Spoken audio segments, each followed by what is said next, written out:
led me to the understanding that speed climbing is kind of like speed dating. It's interesting and it's fast and it's fun, but ultimately it's a little unsatisfying. You want something a little more substantial.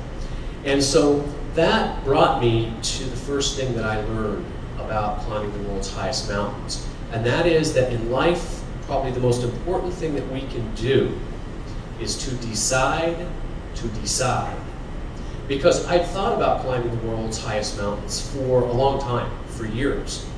But I hadn't done anything about it other than think about it. And we do a lot of that, don't we? We talk about doing something, we think about doing something, and then 10 years passes, but nothing happens because we never actually did anything.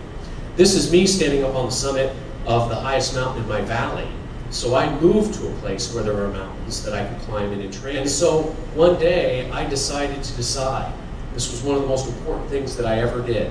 And I said, by the end of today, I will decide whether or not I'm going to climb the world's highest mountains.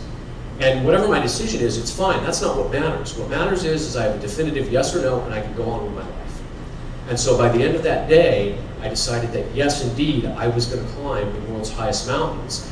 And then the next question was, how in the hell am I ever going to do that? Right? Because isn't that what gets in the way so often?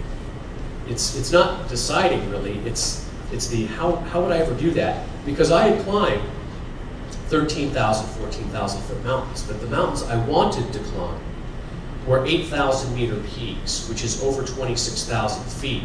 Now, the difference between climbing those two is like the difference between getting in your car and driving to the grocery store and picking up some groceries and driving Formula One.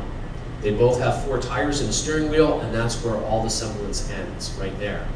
And this was the same thing.